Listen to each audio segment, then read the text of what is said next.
Hello everyone, and welcome to Tamriel's Tales. Today we're reading Guide to the Ebonheart Pact, which of course can be found in The Elder Scrolls Online. I just started playing through the Ebonheart Pact storyline on my channel, so I thought this would be a fun read. But let's just go ahead and get into it. The Ebonheart Pact has forged an unlikely alliance between the far-flung nations of Morrowind, Skyrim, and Blackmarsh, bringing together the Dark Elves, Nords, and free Argonians for their mutual defense.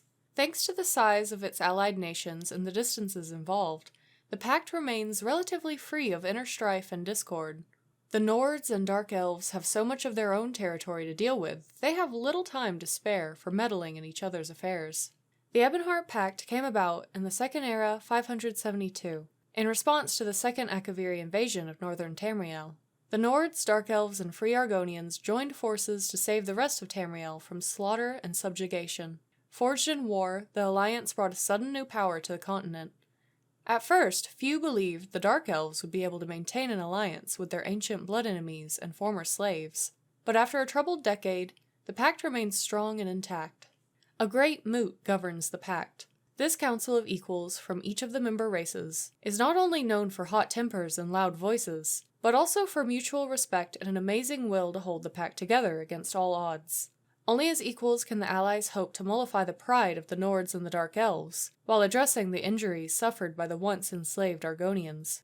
Serving as an integral, perhaps even critical part of the alliance, the Dark Elves of Morrowind are aloof, proud, and profoundly strange. They work hard to conceal their disdain for their inferior allies. But the current crisis requires the strong arms of Nords and wily resourcefulness of Argonians to keep rival alliances at bay. Wizardly craft and a deep well of experience serve the Dark Elves well, providing the Pact with the vital ability to react and adapt. Something neither the Aldmeri Dominion nor the Daggerfall Covenant can claim to do as well.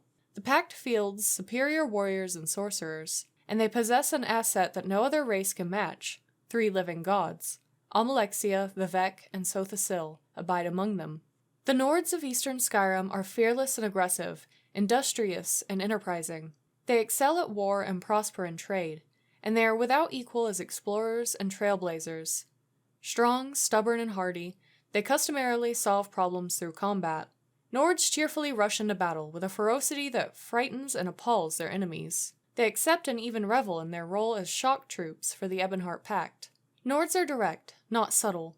They champion simple solutions in the meetings of the Great Moot, though they are often outvoted by shrewd Argonians and sagacious Dark Elves. On the field of battle, however, they have no equals. Pact generals tend to be Nords, as are most of the soldiers in the field. The Nords don't mind. This means they also get first choice of the spoils of war.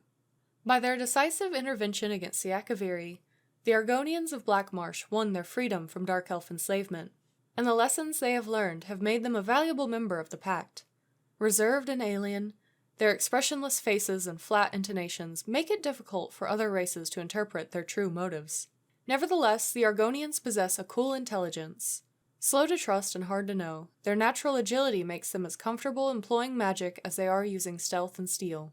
Years of defending their borders have made them experts in waging war against stronger, more traditionally organized armies. Equally at home on land or in water, they serve as scouts and skirmishers for Pact forces. Other aspects of Argonian culture are nearly incomprehensible to outsiders, including their social hierarchy and collective decision-making.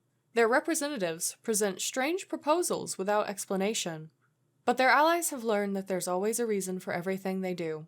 Today, the young Yoren the Skald King serves as the acting High King of the Moot, but not all in the Alliance support him. As the members of the Pact struggle to maintain and solidify their alliance, they must also deal with internal threats to each of their nations. Unsolved, these threats could destroy them before they ever face the Dominion or Covenant in open battle. Thank you so much for listening today. I do hope you enjoyed it. If you'd like to support this podcast, maybe consider supporting my Ko-fi, Patreon, or Throne, all of which can be found by searching Tamriel with the extra LE at the end. If you're interested in watching the stories of the games, maybe check out my playthroughs on my YouTube, Tamriel. Or if you'd just like to see what I'm up to, you can find my Twitter and Instagram at xtamriel, just with the extra little X at the beginning. Thank you so much for listening again, and I hope you have a lovely rest of your day.